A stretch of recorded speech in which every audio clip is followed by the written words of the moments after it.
नमस्कार. आज बनवूया कुरकुरीत अशी आळू वडी.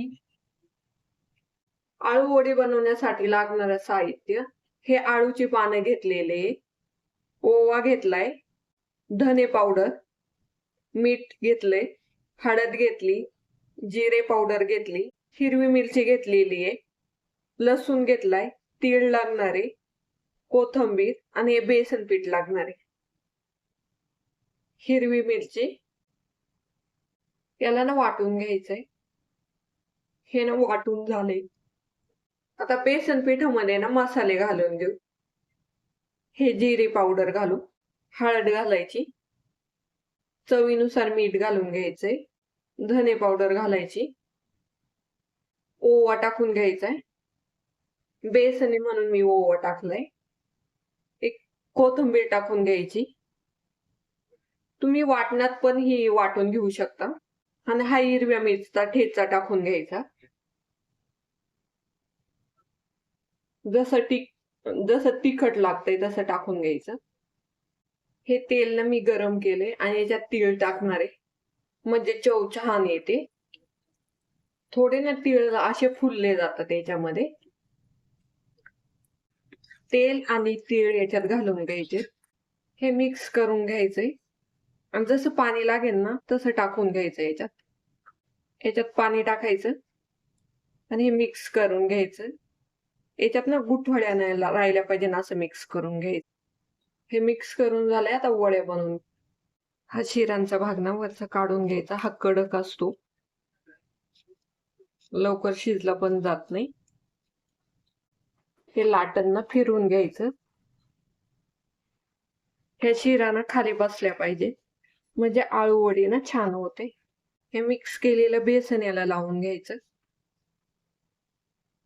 हातानेच लावायचं म्हणजे ना एकसारखं लागलं जातं ते. बेसन लावून घेतलंय. आता दुसरं पाणी याच्यावर ठेवून द्यायचं असं आणि त्याला पण बेसन लावून घ्यायचं.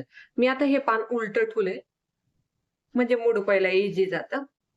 सगळी पानं ना अशी एका वेळी ठेवून घ्यायची आणि बेसन लावून घ्यायचं त्याला. सगळ्या पानांना ना बेसन लावून झाले. आता ह्या दोन्ही साईडने असं मोडून घ्यायचं याला. थोडं थोडंच मोडवायचं. आता ना दुमडून घ्यायचं हे आणि याचा आता रोल बनवायचा आहे. हा ना रोल बनवून झालाय आणि ह्या दोन्ही बाजू अशा पिठाने ना चिटकून घ्यायच्या. तर हा रोल उकडून घ्यायचाय किंवा तुम्ही याला असं कट करून तेलात तळून पण घेऊ शकता. त्या पण चांगल्या खायला लागतात, एकदम कुरकुरीत. कढईमध्ये ना पाणी घेतलंय आणि त्याच्यावर मी हे चाळण ठेवून घेणार आहे आणि खाली थोडस तेल लावून घेणार आहे. आळूवडी आहे ना चिघटली नाही पाहिजे म्हणून. आणि हा रोल ना याच्यात ठेवून घेणार आहे आणि त्याच्यावर झाकण ठेवायचंय आणि 15 मिनिटं याची वाफ काढून घ्यायची. 15 मिनिटांनी ना ते शिजले का चेक करायचं. आळू वडी पण शिजली. आता झाकण उघडून बघू.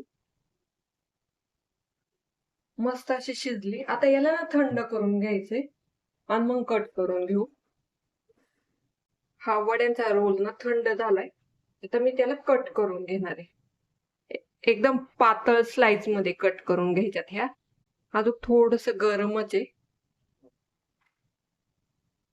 एकदम परफेक्ट अशा झाल्यात का या.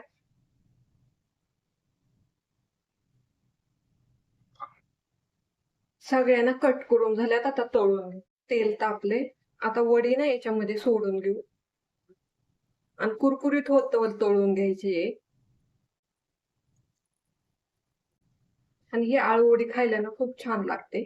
मस्त पैकी ना अशी आलटी पलटी करून मग तळून घ्यायची. ही वडी ना तयार झाली आणि एकदम क्रिस्पी अशी तळून झालेली. आता ह्या काढून घेऊ.